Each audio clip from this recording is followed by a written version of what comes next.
Hello friends, welcome to my channel. இன்றைக்கி இந்த வீடியோவில் வந்து நம்ம எதை பற்றி பார்க்க போகிறோம் அப்படின்னா வந்து ஆதார் கார்டில் வந்து ஒரு முக்கியமான அப்டேட் கொடுத்துருந்தாங்க. அதை ஃபாலோ பண்ணி வந்து இபிஎஃப்ஓ, அதாவது எம்ப்ளாயீஸ் ப்ரொவிஷனல் ஃபண்ட் ஆர்கனைசேஷன்ஸ் வந்து என்ன முடிவு எடுத்திருக்காங்க அப்படிங்கிற ஒரு முக்கியமான அப்டேட் தான்.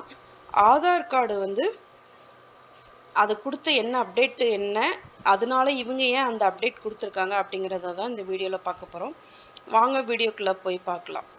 அதாவது வந்து ஆதார் கார்டில் வந்து லாஸ்ட்டு இயர், அதாவது வந்து 2023 எண்ணில் வந்து என்ன சொல்லியிருந்தாங்க அப்படின்னா வந்து அது வந்து ஒரு அடையாள அட்டை மட்டும்தான்.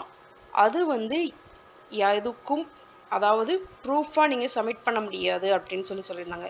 என்ன மாதிரி ப்ரூஃப் அப்படின்னா வந்து டேட் ஆஃப் பர்த்துக்கு, ரெசிடென்டியல் அட்ரஸ்க்கு, அந்த மாதிரி வந்து அதுக்கப்புறம் வந்து நேமிங் ப்ரூஃப், இந்த மாதிரி வந்து எதுக்குமே வந்து நீங்கள் சப்மிட் பண்ண முடியாது. அது வந்து நீங்கள் வந்து உங்களுடைய அடையாள அட்டை தான் அப்படிங்கிறத மட்டும்தான் சொல்லியிருக்காங்க அப்படின்னாங்க. அதை ஃபாலோ பண்ணி வந்து இபிஎஃப்ஓவில் வந்து என்ன சொல்லியிருக்காங்க அப்படின்னா வந்து அதாவது நீங்கள் வந்து removal of Aadhaar from the list acceptable document as a date of birth proof region. அதாவது சப்ஜெக்ட் என்ன அப்படின்னா வந்து உங்களுடைய ஆதார் கார்டை வந்து நீங்கள் வந்து இப்போ நம்ம ஏதாவது டாக்குமெண்ட்லாம் வந்து ப்ரூஃப் சப்மிட் பண்ணும்போது அதில் வந்து கேட்கும், பெர்த் சர்டிஃபிகேட் சப்மிட் பண்ணுறீங்களா, அதுக்கப்புறம் வந்து ரேஷன் கார்டு சப்மிட் பண்ணுறீங்களா, பேன் கார்டு சப்மிட் பண்ணுறீங்களா, ஆதார் கார்டு சப்மிட் பண்ணுறீங்களா அப்படின்னு கேட்கும்.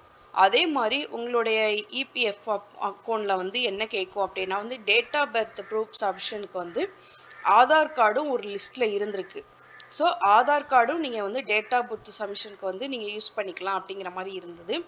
இப்போ வந்து ஆதார் கார்டு வந்து டேட் ஆஃப் பர்த் சப்மிஷனுக்கு வந்து யூஸ் பண்ணக்கூடாது அப்படின்னு சொன்னதுனால அந்த லிஸ்ட்ல இருந்து எந்த எடுத்திருக்காங்க அப்படின்னா வந்து ஆதார் கார்டை வந்து நீக்கியிருக்காங்க.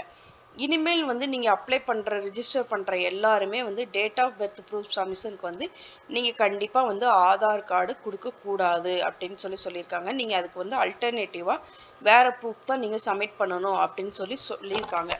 இதுதான் வந்து இன்னைக்கு ஒரே சர்க்குலரில் வந்து அவங்க கொடுத்துருக்கிற வந்து இன்ஃபர்மேஷன். இது வந்து கண்டிப்பாக வந்து எல்லாருக்கும் யூஸ்ஃபுல்லாக இருக்கும்னு நினைக்கிறேன். Okay friends, thank you.